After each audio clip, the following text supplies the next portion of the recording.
Hello, bonsoir, and welcome to the Get French Football News Show. I'm Nathan Staples, and joining me this evening are Devin and Adam White. We start this evening briefly by sending our condolences to the breaking news that here in the UK, Leicester City chairman Vichai Shrivadapabha has lost his life in the helicopter accident that happened near the ground yesterday. We all send our wishes to his family and the other 5 that sadly lost their lives in the crash. To their family, their friends, and all the people at Leicester City Football Club, we wish you the best in this sad time. Let's move on to the news of this weekend, and starting with Nîmes, who made it 3 home draws in a row as they came from behind to draw 1-1 against Saint-Etienne on Friday night. Les Verts were in front within a minute through Remy Cabella, but Rachid Alouis salvaged a goal near the end, salvaged a point for the hosts. On Saturday, Lyon eventually overcame 10-man Angers with a 2-1 win. Ismail Traoré saw red for the hosts before Hassim Awaz and Memphis Depay sealed the 3 points, with Cristiano Lopez grabbing the consolation prize for the hosts. In the multiplex, Thierry Henry's Monaco picked up their first point under his stewardship as Kamil Glik earned them the 2-2 draw against Dijon, as Lille hold on to second place after Rafael Leao scored in their 1-0 victory over Caen. Montpellier kept another clean sheet as they smashed 3 past declining Toulouse. Nantes made it 2 wins on the bounce with a 2-1 result at Amiens, while Guingamp remained rooted to the bottom after a 1-1 draw against Strasbourg. On Sunday, Reims pulled off the surprising result of the weekend as they ran out 2-0 winners away to Rennes. Remy Oudin's double means that Ligue 1's lowest scorers are now in 9th position. Nice got back to winning ways as they held out for a 1-0 win over Bordeaux, with the hosts now losing 4 of their last 5 games in all competitions. In the final game of the weekend, Ligue Classique was just as controversial as usual, as Paris Saint-Germain eventually ran out 2-0 winners. Kylian Mbappe got the opener in the second half, having been dropped for issues of a late meeting earlier this week, but a late penalty call and a disallowed goal for Marseille will have their fans ruining the result, with Draxler scoring with the final kick of the game. And that's all for now, but to keep up to date with all the news in the world of French football, head on over to our website at www.getfootballnewsfrance.com and follow us on Twitter at GFFN. We start this evening with that game that's just finished in Le Classique, and it was not quite as exciting as some of the affairs have been in the last couple of years, Eric, but nonetheless enthralling in terms of keeping you engaged in what exactly was going to happen minute by minute. But a weird one for Marseille. They were strong for the first half. There was strange selection decisions, not just by Paris Saint-Germain because of the late attendance of meetings by Rabiot and Mbappe, and we'll discuss that a little bit later. But also Marseille deciding to play Thauvin up front for a section of the game. They ended up with 2 strikers on there as well. What did you think to the game overall? Do you think this, especially in that first half, will feel a little bit like a missed opportunity for Marseille? Yeah, I think so. I think that if one looks at the lineup that PSG set out with, it's Tuchel going back to his 3-man defense, and I think they did well. I mean, Marquinhos in particular, that dive against Strootman aside, I think had a really strong match. And Soki, I think, looks very comfortable as a left-sided center back. I think that's a position into which he has a lot of potential to grow, particularly as a young player. I think that as Thiago Silva potentially ages out of the squad, I think that having a competent deputy in that position is going to allow Tuchel to continue to work with this idea of a 3-man defense that he seems fairly wedded to at this point in his tenure. I think we saw, a composed and impressive display from Draxler as well, not only necessarily the goal. Angel Di Maria looks, again, to be the sort of player that I think he's at or approaching his best this season. Has really picked up his play since the departure of Unai Emery. So, but this, I think still the sense is we look at this PSG side, and I find it hard to be convinced that they weren't there for the taking.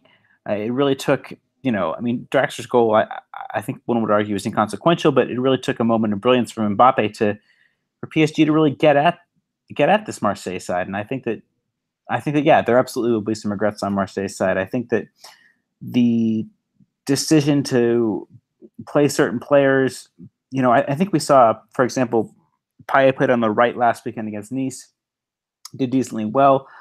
I think that forcing the issue with Thauvin, bringing him into that side, asking him to play without a focal point. I mean, obviously we know Thauvin is at his best when he's on the ball and playing well and able to cut inside, but he generally profits from space created by a striker, whether that's the physical presence of Mitroglou or the pace of Germain. He's always worked at his best as a winger in a 4-2-3-1, not necessarily a striker. Whether you would say that he or Payet was a striker at certain points in the match, I think is harder to say. But I think that, I mean, obviously Rami had a poor match as well, but I think that really have to lay this one at the feet of Rudy Garcia for some of the questionable decisions he made in setting out Marseille's stall from the off. It was an interesting game, really, Adam, and it took Mbappe's introduction to sort of spark it into life, in some senses at least. Anyway, what do you think to this moment for Tuchel, at least? Anyway, he, like we've mentioned briefly already, he dropped him and Rabiot for this game, given that they were late for a meeting earlier this week, given that they weren't necessarily the best against Napoli in a game that they were really lucky to get a point out of in the end. Was this a real statement of intent from the German before the game to finally sort of stamp his authority onto this side?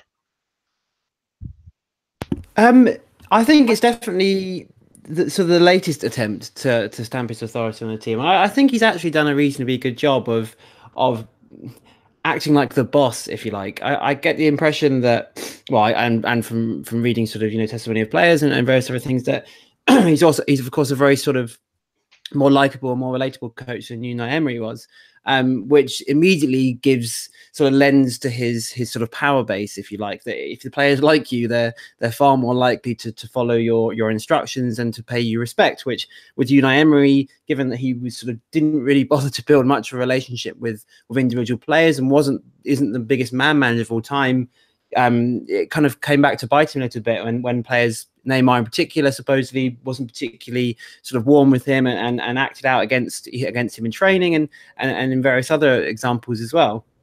So I think that's one really good point in his favour for that, something that really does need to be done at PSG, in that they are a little bit unruly at times, and that's been the case not just under Emery and under Blanc as well. And this is the kind of decision that perhaps is a second part to this point, that dropping these two players for turning up to meetings late, which obviously, although it on its own is quite a small offence, if you like, but it's one of those things that it speaks to a greater trend. And if you let those kind of things slide, it's very easy for it to snowball and to escalate and to act just simply as a bad example. And not just from the player's point of view, but from the manager's point of view, that you're not willing to sort of crack down and you're a little bit lax in those sort of scenarios. And I don't think this is a decision that necessarily Emery or Blanc would have taken. So I think that not only is an example of him sort of cracking down on slightly unruly behaviour and stamping his authority on the team in a more sort of domineering sense, but it's a decision that I don't think either of those two other managers would have made. So he's also separating himself from both of those two, who are sort of a little bit passive and submissive when it came to the players, especially Blanc. And I know that this team has evolved over the last sort of 18 months. There's a lot of ingrained issues at PSG, and the culture that developed, especially under Zlatan Ibrahimovic, that cliquey culture that, to be honest, is a large part of their lack of success in the areas they want to have success. It shows that they're sort of overcoming that a little bit, and it's a step in that direction. So I think, yes, absolutely, it is a statement of intent, but one of more than a couple over recent times, and Tuchel's definitely made a point of stamping that authority, and this is sort of the latest manifestation of that. Let's go back to Marseille on this one, and we kind of need to talk about this a little bit, at least anyway, Eric, because I'm sure the supporters on Twitter might come guns at us. And it's the two incidents towards the end of the game, and especially the quote-unquote disallowed goal where, like you mentioned, Marquinhos did a fabulous display of showing that he was blocked off by Strootman, but more theatrical than anything. At the same time, do you think that it was a decision that the goal should have been gone to VAR and the goal should have stood, or was this a showing of where referees still need to get used to VAR being there and not calling these plays straight away, because essentially that whistle did seem to stop the Paris Saint-Germain players from continuing to defend, and if it did get referred to VAR, it may have been a relatively soft goal in the end because of a referee's indecision? Well, I think that's the issue, and that, as one can observe a match and discern advantage or whether or not to play advantage, I think the same situation should have applied here. That for Bastien to blow the whistle as quickly as he did, he felt definitively that there was a foul on Strootman, and Strootman was incensed. Rightly, he got booked for dissent as a result of this. But clearly on the replay that Marquinhos made a meal of this, and I think that I think that's the right approach, Nathan. I think that a referee needs to. I think it's hard to say. It's not that a referee shouldn't be afraid to trust himself in the moment, but at the same time, what a referee's aim should be is to get the decision right, even if technology does come to his aid. And I think that in not allowing that chance to develop, that I think the upshot of this for me is that it just blows my mind that Bastien was so certain that that's what he saw, that there wasn't even an issue of that. I mean, we saw Garcia get sent off for making the square with his hands, and Strootman be booked for dissent as a result. I mean, and this is a match, and this is still 1-0 at the time, that could have changed the results in a match that means, more than anything to both of these teams and to both sets of fans. I mean, just despite the rivalries that both have, Marseille versus PSG is, the very definition of tradition versus new money, and the capital versus, a city that, is a bit more, I don't want to say rough-hewn, but represents a different part of France. And given the magnitude of that goes, given the magnitude of this match in concert with that, it's frustrating to see the match turn on that. And it makes sense to see why both Strootman and Garcia were as incensed as they were. Yeah, I think it's still some teething bits of that and that kind of thing. Maybe referees need to give it a couple of seconds, even if they are sometimes certain that letting the play go on a little bit and being able to review it should it need to would be really helpful. But the sort of focusing still on the fans here, Adam, there were some incidents between both clubs before the game, and police had to step in. And during the match, there was visible throwing of coins at Neymar. There was a couple of corners stopped. There was it looked like a piece of glass from a bottle rather than an actual bottle thrown on as well during the match. There's probably going to be repercussions for this as well, and it's again a little bit unsavoury for them. We see it from time and again from the Marseille fans in these big games, but it's not exactly something we want to be seeing in these fiercely contested derbies where the atmosphere should be creating the tension rather than some idiot, shall we say, throwing things from the stands. Yeah, you're absolutely right. It really is unsavoury, and I think that there's sort of a number of issues surrounding this sort of incident tonight. Obviously with the fans outside the ground and in the ground too. I think the Peter glass might actually been a small bottle, and Neymar seemed to hold it between his forefinger and his thumb, like a little sort of one of those little alcohol spirit bottles, maybe. But it doesn't really matter what was thrown. The fact that things were thrown is disgraceful anyway.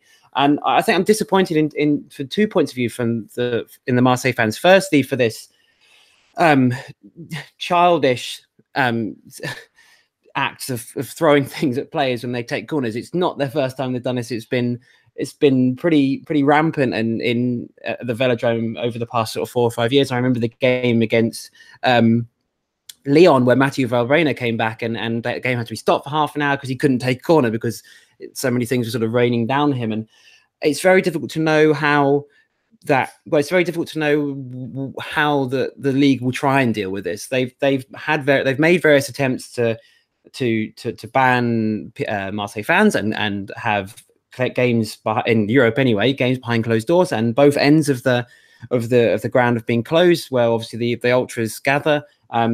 Marseille obviously pretty stacked in terms of ultra groups. They've got 4, 5, 6, pretty well known ones. And it's often that these issues come from those ends of the grounds where those fans gather, and they've repeatedly been punished, and it hasn't worked. Like I said, going back as much longer, of course, but in the recent past of that Valbuena game and a number of games, in Europe, they're close to I think if another issue like they had during the semi and the quarterfinals last season where there was crowd trouble, they're close to a European ban. So it's a pretty serious thing, and it's difficult to know what the league do from here. Do they give them a sort of extended period of games behind closed doors? Is it 3? Is it 5? Does that make a difference if the fans come to another game like this where they're in a sort of a high intense situation and it's a big rivalry and there are these big characters and they're going to act out like this? Is it going to change anything if they keep banning them and if they keep fining them? Does that really matter? It's very difficult to the fans. Is that going to change their behavior? I don't think it will, to be honest. So it's really difficult to know where they go from this. And on a slightly the lighter point, I actually felt the atmosphere today was a little bit off. The game was quite slow. PSG's sort of 3-5-2 situation didn't breed an intense attacking sort of spectacle. Marseille were happy to sit off, not really playing with a striker, and it didn't really feed into the kind of atmosphere that we saw last season in that 2-2 game where Cavani scored an injury time free kick to equalise. And I felt like the Marseille fans on both regards perhaps didn't do themselves justice, especially in the first regard, of course. In the second, they didn't really create the atmosphere I expected. So it's going back to the first point. It's very difficult to know how they go about punishing them to change the behavior, and it seems like it's something that might have to start at sort of grassroots level, if you like. Punishing them doesn't seem to have an effect. There needs to be something more sort of centralized at the club. The more responsible people in those fan groups need to be taking a little bit more sort of command of the situation, and it needs to be recognized that doing this sort of thing, one, is extremely dangerous potentially to the players, and is only negative from the club in terms of publicity and how they're perceived, and the fact that their fans won't get to go to games. So it almost feels like it needs to be coming from the other direction, because the league have done a fair amount, not as much as UEFA. They possibly could do more, and that's probably what will come next. But I think there needs to be a different tax taken from somewhere, and perhaps the league as well. Perhaps they do need to be much stronger as well. So it's difficult to know where they go from here. And even if they do go more strong and they go for big bans and they have games behind closed doors, does that have an effect? I don't think it will. So I think they need to be thinking about this in an entirely different way, and there has to be those fan groups pride themselves on being sort of, it's not necessarily Marseille, but I imagine that the Marseille fan groups, ultra groups would say this too, but a lot of ultra groups will pride themselves on being sort of much more than just a group of fans that go to watch a team play. And you would hope that they could use that sort of ideology, if you like, to change negative behavior and use it as an influence and say, this is we are this group and we act in a certain way. But that it might be a little bit optimistic, but I have to feel that there's potential for that to happen. So it'd be really nice if there could be a little bit of switch of tact from that point of view. But again, it'd be very difficult to know how you would go about doing that, but something needs to change for sure. Yeah, I think you kind of, not just the fan groups themselves, I think you need to force the club's hand into dealing with this more importantly. And maybe not necessarily banning ultras, but picking out those people that are doing it and getting rid of them. And the only way, if it's not if these bans aren't working, if the stadium closures aren't forcing the club's hand to do it, and maybe they need to think of something incredibly sort of stringent, because like you say, they almost got banned in Europe, which would have been disastrous, really. And if it comes to it, maybe at this point it is a stadium closure for a couple of games, but a warning that should this happen again, then they may have to look at something like a points deduction or something really severe to suggest that something does need to change. They need to be more stringent on this at club level, because clearly, no matter what the league try and do, and no matter what UEFA try and warn them of doing, it doesn't change, does it? It doesn't change the exactly. It doesn't change the attitude. So there needs to be something more stringent. But look, more positive news we'll finish with, at least for Eric, and that's Rudy Garcia earlier this week signed a new deal that takes him to 2021. He does feel like the man to take this project forward and take them into potentially, at least anyway, if they can pick up the form again, Champions League football next season. I guess. I mean, I think, yeah, Garcia is a strong coach. We've seen his record in Ligue 1 with Lille. Perhaps he underachieved a bit at Roma, but I think that his ability to set his team up, well, maybe not today, but in general, he's been able to set his team up for big matches, and I think that the progress the team made to the Europa League final last year is a good indication of his ability as a manager. But I think what's problematic for me about looking at Marseille is that they also extended the contract of Andoni Zubizarreta. Now, we know his record of success, but I really struggle to justify how this man gets this extension given the signings he's made in the last two windows. I think Payet has generally come good. I think Rami's been okay. But then we look at Strootman, who's been okay, but given his age, given his injury history, given the price paid for him, that makes no sense to me. I think I mean, okay, just throwing a name into the wind, what would it cost to buy Benjamin Andre from Rennes, for example? What would it cost to buy a player of proven Ligue 1 experience without a questionable injury record, without, age? I think Strootman's 29. Andre's a couple years younger. What would it cost to buy a player who doesn't have so many question marks about their player, or a younger player? We look at Skiri from Montpellier, for example. Is that player priced out of Marseille's range? I know he's an important player from Montpellier, and then again, I think these two new players signed in the summer as well. The two younger players, Radionik and Kaladekar, have been, frankly, train wrecks. That I don't know what the scouting system is for Marseille that these players were considered to be of a Europa League standard, of a standard in Ligue 1 to challenge for the Champions League. If anything, this squad has with the sale of Zambo and Guisa, has less depth than last year, and we saw down the back end of last season how much depth was an issue for Marseille, how much depth hamstrung them as they sought to balance, progressing to a European final with their pursuit for the Champions League, which again is, stated or not, this side's goal for Marseille to become a Champions League regular again, to be that second team, that third team in France, and to achieve a consistent level of success. So I think Garcia deserves that extension, but I think that Aero and McCourt really need to look at Zubizarreta's record. I know it's still early, but I don't feel that his acumen as a sporting director reveals an understanding of the type of talent it takes to succeed in Liga, and that it takes a level of understanding of how young players can potentially develop. I don't think that there's in general, there's not an exceptional track record of younger players developing in Liga coming in from other leagues. I think that the players that come into being and come into success in Liga as younger players are players who, if they are not French themselves, have a history of coming up through French football. We look at some of the talents of recent years, a Francois Camino starting out at Bastia, Ismail Sarr starting out at Metz, Luka Toussaint starting out at Valenciennes, Nicolas Pepe starting out at Angers. They're players who have a good level of knowledge, even if they've come in as young professionals from other sides.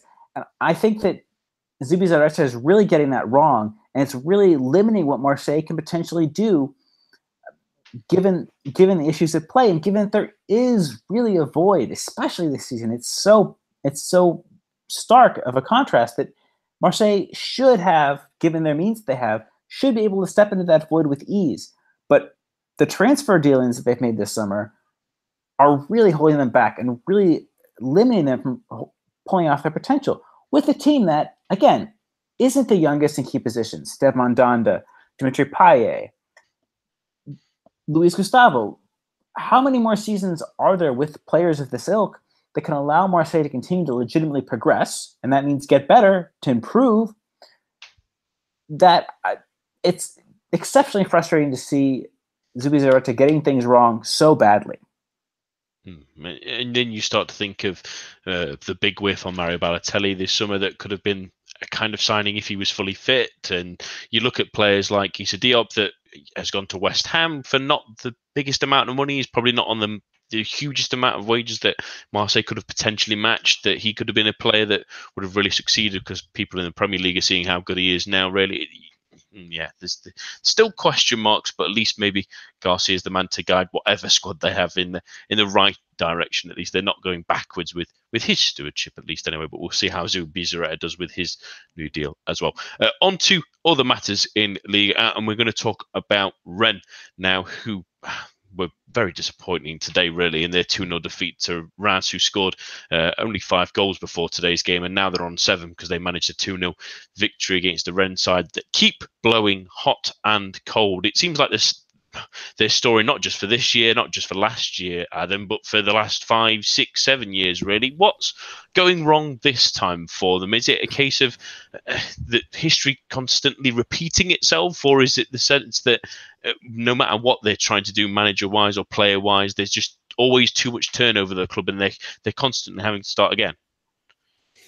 Yeah, I think there's definitely a point in that. It's a number of sort of issues that are some are a product of this season and the current situation, and some a little bit more ingrained. I think one that goes underrated is as I've mentioned before on the pod, is the Europa League.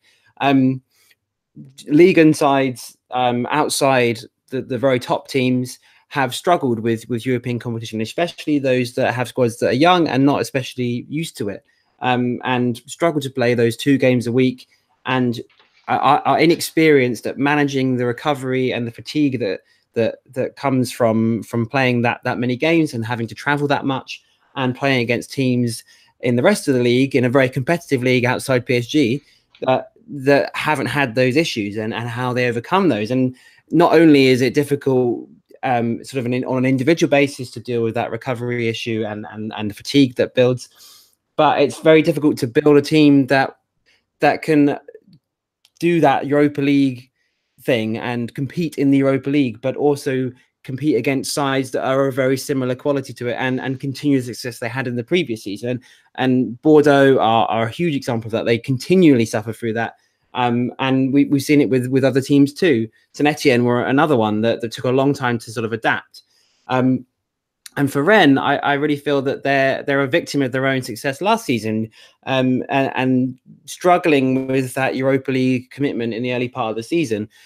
Although the results after those Europa League games have been pretty mixed. Obviously, they played at home to Dynamo Kiev in the week, and they lose here, a terrible result. But after the trip to Astana, which is a famously long trip, they win at Monaco, which perhaps says a bit more about Monaco than it does about Rennes. After the 2-1 defeat against Jablonec, they lost at home to PSG. No real surprise there.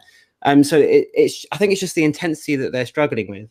But then the longer term issues they kind of clash, because given that the league is so competitive, Rennes are a relatively big club when it comes to sort of the spectrum of Ligue, and in terms of the size of club and the history, they probably should be challenging for the top 6, 8 most seasons.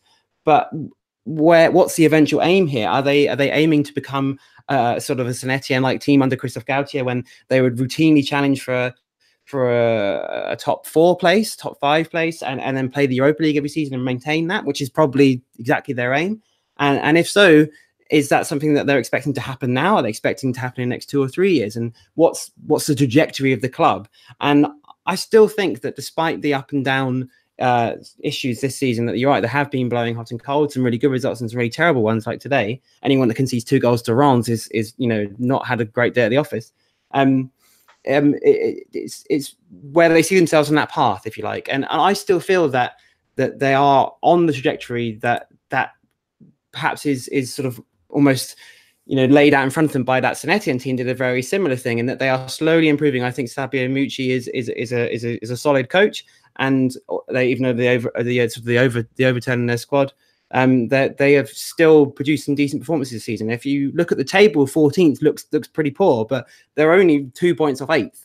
So I think that if they go out of the Europa League in these group stages, they would have learned from that experience, and they'll move on to the next half of the season. They're still one of the better teams in the league, and you'd still expect them to challenge for a top 6 place. So although they're blowing hot and cold, and although they're having issues with this Europa League run, in my opinion, that they're still on the right course. It's just having faith in the coach, if they do believe he's the right man, which they probably do, and in this squad, which is a good squad. So I think they're on the right path. It's just going to be difficult in sort of the intermediate period before they reach the point where they are experienced enough to challenge on both these competitions over a certain period of time. And it's not easy, but I honestly think that if they keep going like this and they keep making intelligent decisions in terms of the staff and in terms of the scouting, they will get there eventually. It's just very, very difficult to get there given how competitive everything is.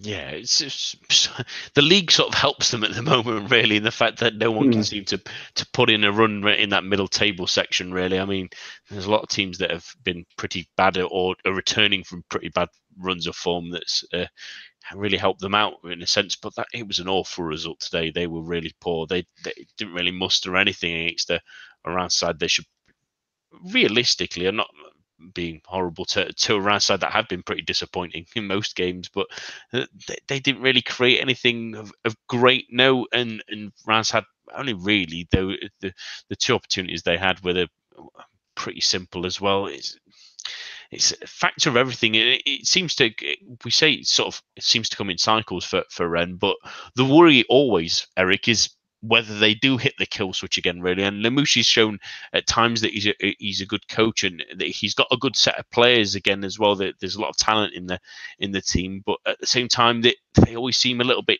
at the moment at least anyway, trigger happy and ready to press the reset button when things are going wrong. Are you slightly worried that should their current run sort of continue of poor form, especially against these games where they should be winning if they're looking for Europa League football again next season, that they may be a little bit eager to try and go for that kill switch? I think so. I think 2 things. I think that on form, Rennes have the potential to have the best front 6, not the best, but one of the best front 6s in the league. I mean, if you look at a midfield of Grenier and Andre,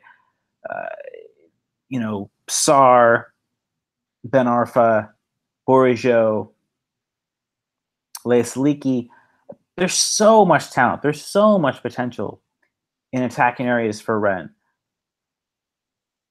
But there seems to be a lack of freedom, a lack of drive, a lack of dynamism under Lemouchi. And I feel like, as we mentioned earlier, I think he's being given too much credit.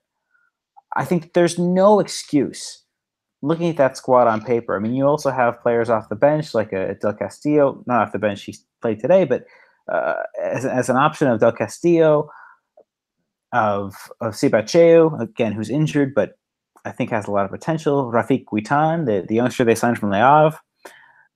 There's not an excuse for this side to be doing as poorly as they are. I think that it's a well-constructed side. I think, left back, I wouldn't be playing Rami Bensebaini. I would have looked for an orthodox left back over the summer. But you've got options. You've got depth in every single other position. Quality options, proven Ligue 1 players. So how this team is in 14th, given that they're a well-constructed squad, what else can one think but to lay that at the feet of the manager? I think the Europa League, Rennes have 3 points. They're 2 points behind the leaders Astana and Dinamo, who are tied on 5. The Europa League's totally still a possibility. They could progress. But given the inconsistencies that we've seen from, Lille and Montpellier have been consistent, I would say. But I would say, other than those two, and clearly Paris Saint-Germain, we haven't seen any sort of consistency from any other side in Ligue 1. So, really, to make a run at that top 3, to push for the Champions League, to be in the Europa League places, to push for the Champions League, should be the mandate. This is a well-constructed squad, but for whatever reason, Lamouchi fails to get the sense of continuity, sense of attacking nous out of this side, which I think is nigh on unforgivable given the talent this team has. I mean, you're looking at Benjamin Andre, who, he's not an international quality player, but he's just below that. He's an exceptional midfielder. Clément Grenier, I think we saw in the first half of this year, his loan spell, his spell at Guingamp, not a loan spell. His spell at Guingamp showed he still has that level of creativity.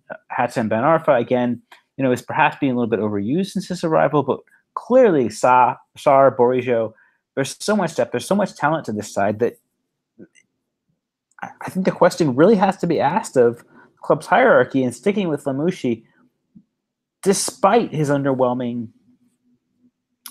results. When we talk about pressing the reset button, I think where the reset button might need to be pressed, given the club's outlay, is in the managerial department. I don't think that Lamouchi's CV prior to his appointment at Rennes warranted his being given that job. I think that there are so many stronger options out there, and there were so many stronger options out there when Rennes were making that choice, that Olivier Letang and the rest of the club's hierarchy really have to look themselves in the mirror and think, did we make the right decision? Given the incredible outlay, Rennes' net spend, I might be wrong on this, but I believe their net spend this summer was the second highest in the league. After Paris Saint-Germain, well, not after Paris Saint-Germain because they sold players, but it was a considerable outlay of money. And I know they're under the aegis of Puma and that sort of financial level, but this manager's not getting this right given the talent he has. We've seen all of these players that he has at his disposal succeed at a very high level. So I think Rennes need to look very carefully at what they really want this project to be, because Lyon are going to be there, Marseille are going to be there after Paris Saint-Germain. But really, neither one of them has shown a level of cohesion, a level of consistency, especially domestically, that makes me think that Rennes can't push for the Champions League given the talent they have. And that's got to be on Lamouchi.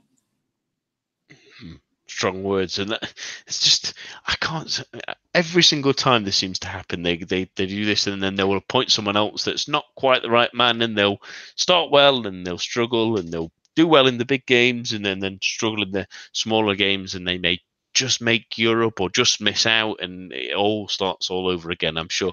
I feel like Paul Richard feel like he's in deja vu consistently. So hopefully they can try and find the right mix. But yeah, it's a bit worrying really, and it leads perfectly onto our next topic. This is the Europa League. Obviously, we didn't have a preview show this week, so we missed out on a chat about this. And I thought it was important to come back to because every team lost, which is important on its own, at least anyway. With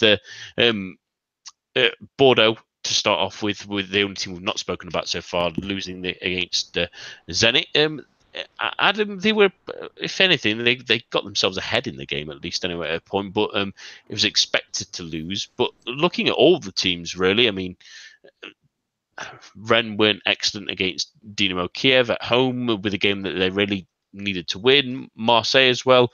Didn't really put up an enormous amount of a fight against Lazio, and with Eintracht Frankfurt pulling away, it looks like they may be heading out as well. It could be really sad news that Liga might only really end up with potentially one club in the Europa League, and that might end up being Monaco out of the three, the ones at the moment. Really, it's not going as planned when we were all hoping that 3 teams in the Europa League and in group stages that looked okay, that we thought all 3 might go through, but now we might be getting none at all.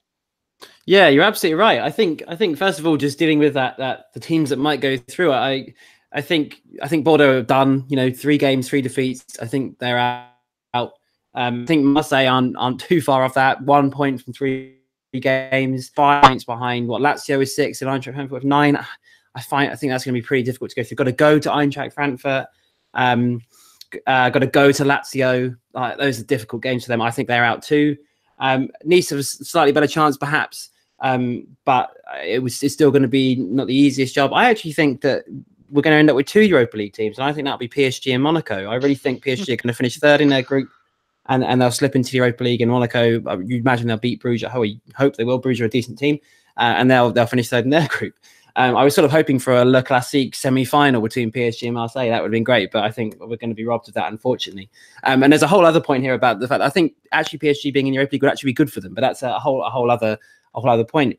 For Bordeaux, you mentioned there, I actually think that the game against Zenit was their best performance in the Europa League so far this season, and they've played quite a few games in the Europa League this season so far. Maybe the game against Genk at home was decent as well, but I think the way last season panned out in that league, and as we discussed already, was a very, very competitive division behind PSG, and often with PSG. But for the purpose of this conversation, behind PSG, and they snuck into that Europa League spot at the end of the season, almost because the music stopped and they were there.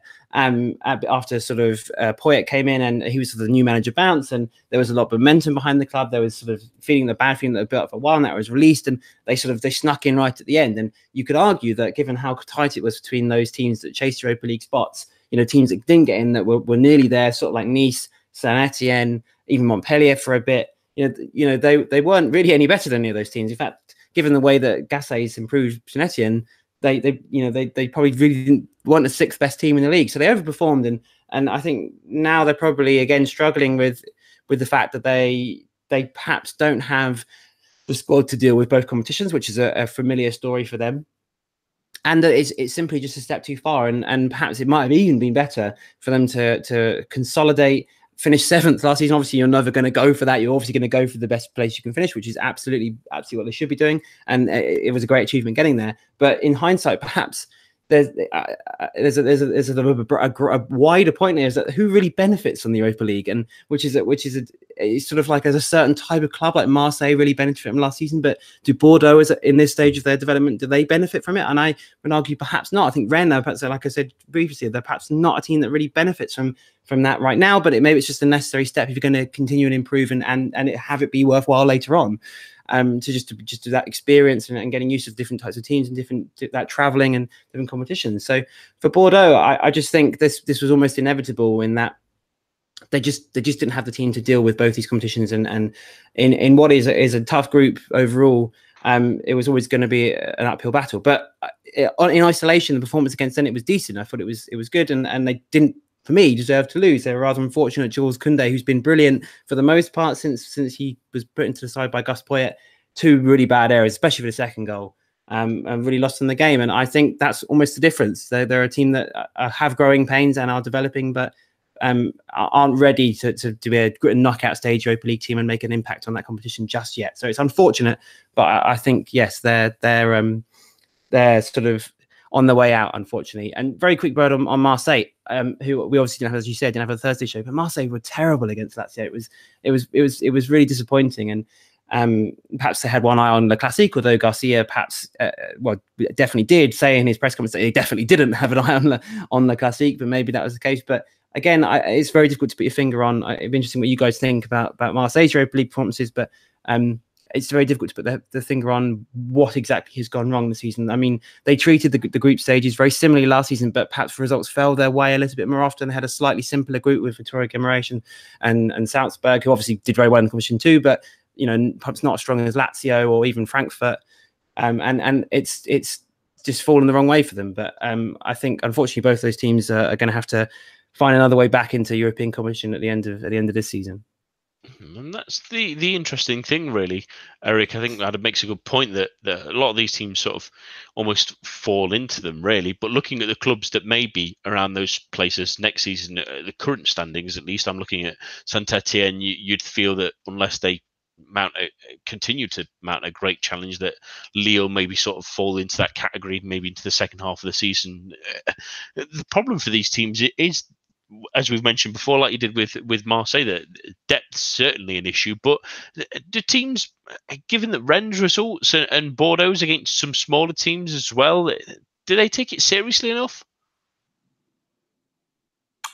I mean, it's hard to say. I think that perhaps we are, as clubs have done, I think we look at, a team like Astana or a team like Dinamo, teams from Eastern Europe, I think their quality has consistently been under recognized, I think, within Europe. I think within Western Europe, I think we look at the success of Shakhtar Donetsk are probably the prime example, but we've seen other examples in recent years as well. CSKA Moscow progressing to the knockout stage of the Champions League, beating Lyon last year, for example, as well. And I think that it's not a matter perhaps of taking things seriously, but I think it's a matter of underestimating the scouting networks that these clubs have and underestimating the talent of the players on display. I mean, this continued raft of Brazilian players that continue to do well at these Eastern European clubs, and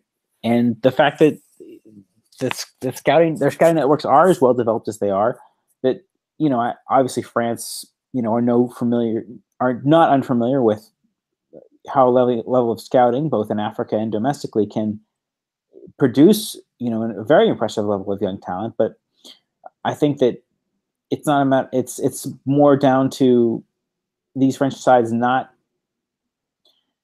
taking the appropriate level of gravitas with to their approach to how they play against these sides. I think in particular the most recent results against Zenit and against Dynamo Kiev. These are teams with a good history of European success and with quite a bit of money behind them, more even than I think on their best day than the French sides would have. And to not approach this with a level of, and Lazio as well, very unlucky not to qualify for the Champions League in Serie A last season. I don't think it's a matter of the French side's not taking things seriously per se, but I think it's just a matter of not being cognizant as they ought to be of what the level of talent is of their opponents. Yeah, the hope is that maybe some teams can start building squads that might have a stronger representation, and maybe seriously is not the right way of saying it, but treating it responsibly, treating every team that they're going to be facing with that kind of respect, and I think we would see better results. But they've been pretty awful on Thursday nights. It's not been fun watching recently. But let's move on to our Ligue and snapshots. Now, I'm going to start things with a slightly sadder one, really, to start off with, and that's Nîmes midfielder Mustafa Diallo suffered an injury at the end of September against Montpellier, an ankle injury, and there is belief that maybe the Senegalese midfielder may have to retire at the age of 32. He's not trained since the incident, and the sporting director Laurent Bossier said it's 80% sure it's over for him.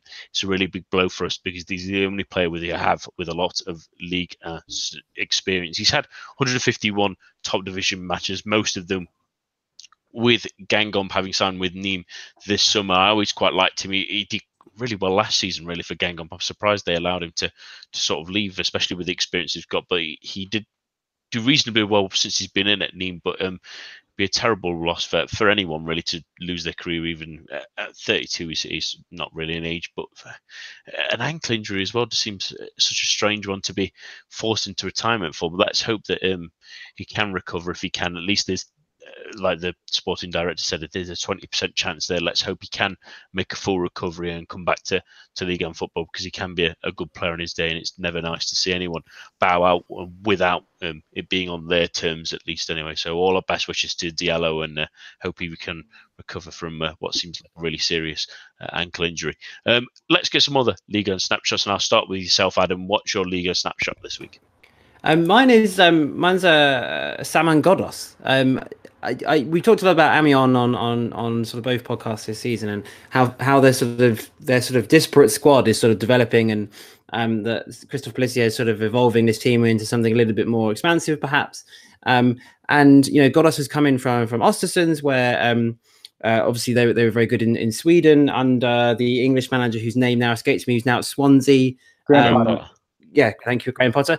And I think he's been a really underrated signing. And I sort of wanted to focus in on one sort of aspect of his game in particular, his deliveries. I would sort of wager that he's possibly the best crosser of the ball from set pieces in the league on form, which is saying quite a lot given the got Dimitri Payet in this league, who's fantastic. But if you get the chance to check out Amiens and Saman Ghoddos, some of his crosses and some of his free kicks are superb. It's great to watch. It's the thing where I sort of use this analogy or this comparison a lot, that growing up watching David Beckham and that unbelievable amount of whip and pace and the flatness of his deliveries is pretty much sort of unreproducible, if you like. But there's a little bit of I think about Benjamin Borigo sometimes as well, the way he sort of whips crosses in, and they're sort of fast and flat and accurate. That Ghoddos has a little bit about him too, and I think he could prove to be a really useful sign, not just for Amiens, but perhaps somebody else a little bit further up the league if Amiens struggle this season, and he's a sort of standout player. Even though they got sort of torn apart by PSG, I really felt that he still had quite a big effect on the game, and I think over the past sort of 3 weeks in particular, he's been really standout. So I'm as a fan of the cross, of the whipped cross, I think Saman Ghoddos is perhaps the best exponent of that in Liga at the moment. So check him out if you get the chance. Eric, what's your Liga snapshot? Yeah, Montpellier. I mean, 9 goals scored, 1 conceded in their last 4, 3 wins and a draw over that stretch. They continue to be breathing down the neck of Lille in that race for the top 3. There's clearly a lot more to come from them. They have, before the end of the calendar year, they still have to play Montpellier, Monaco, Lille, PSG, and Lyon. So obviously they benefited from the schedule, the fixture list benefiting them. But at the same time, I think that there's been a real evolution with this side. I think in Florent Mollet, we have a player who's in form, and whose creativity can continue to drive this side.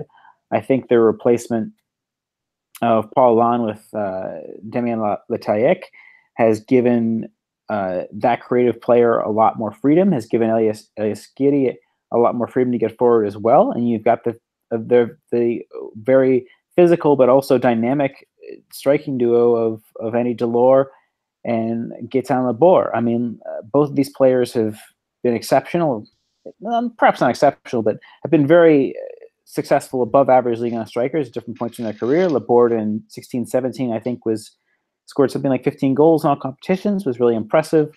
Delors has also done very well at certain points in his career, thinking back to his time at Caen, another side who played, with a certain amount of dynamism and that ability to press and attack from the front. And I think that there's a Zakarian,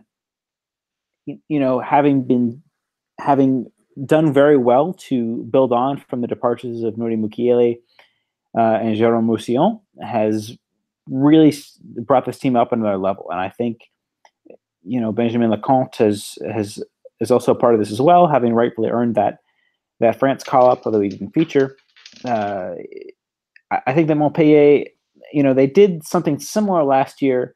They were pushing for Europe for much of the season, but sort of fell away at the end.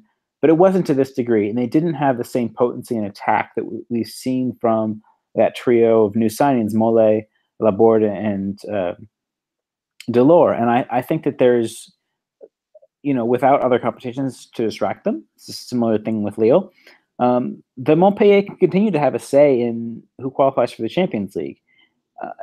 And that seems sort of incredible to say, given this has always been a selling side, and the January could still undo them if someone fancies, as I mentioned, Marseille signing Kevin Strootman over a player like Skiri, there's still a chance for them to be undone by January, in which they do sell heavily.